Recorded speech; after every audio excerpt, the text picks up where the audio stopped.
सोनार one का राजा लंपट सिंह बहुत ही सनकी स्वभाव का शेर था। अपने ऊटपटांग और मूर्खतापूर्ण कारनामों से उसने वन के जानवरों का जीना मुश्किल कर दिया था। वह कब क्या फैसला कर बैठता कोई नहीं बता सकता था। लंपट सिंह का मंत्री भोलू खरगोश बहुत ही बुद्धिमान था। वह कई बार महाराज से अपनी आदत बदलने का अनुरोध कर चुका था, पर महाराज पर उसका कोई असर नहीं हुआ। भोलू भी लंपट सिंह की आदतों से तंग आ चुका था। एक दिन लंपट सिंह को मिठाई खाने की इच्छा हुई। उन्होंने तुरंत अपने सेवकों को मिठाई लाने का हुक्म दिया। कुछ ही देर में सेवकों ने कई तरह की रसीली और स्वादिष्ट मिठाई महाराज के सामने परोस दी। लंपट सिंह ने पेट भरकर मिठाई खाई। मिठाई खाने के बाद उन्हें जोरों से नींद आने लगी, इसलिए वे बिना मुंह धोए ही अपने राजमहल में जाकर अपने बिस्तर पर खर्राटे लेने लगे।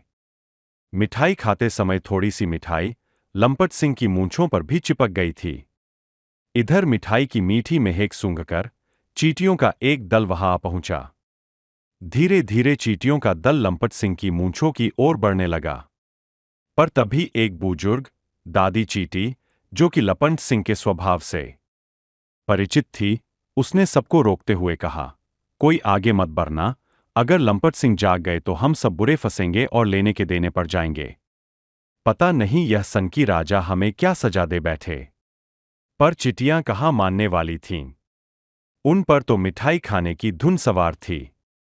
एक छोटी चींटी, जिसके मुंह से बराबर पानी टपक रहा था, बोली, दादी जी, आप घबराइए नहीं, हम महाराज की मूंछों पर लगी मिठाइयों को इतनी सफाई से खाएंगे कि उन्हें पता भी नहीं चलेगा कि कोई उनकी मूंछों पर बैठा है, और अगर वह जाग भी गए तो हमें यहां से 9-2-11 होने में वक्त ही कितना लगेगा।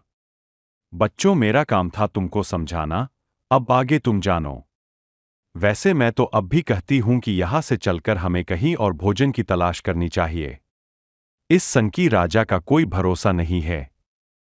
दादी चींटी ने सब चींटियों को एक बार फिर से समझाने की, पर अन्य चींटियां मिठाई की लालच में लंपट सिंह की मूंछों पर जाकर मिठाई खाने लगी। कुछ चिटियां मिठाई खाने के चक्कर में लंपट सिंह के नाक में भी घुस गई। नाक में अन्य चींटियों के घुसते ही लंपट सिंह को जोर से छींक आई और उनकी नींद भी टूट गई। नींद टूटते ही लंपट सिंह ने गुस्से से दहाड़ लगाई। दहाड़ सुनते ही कई चींटियों के प्राण निकल गए। बाकी बची कुछ चींटियां सिर पर पैर रखकर भाग गईं।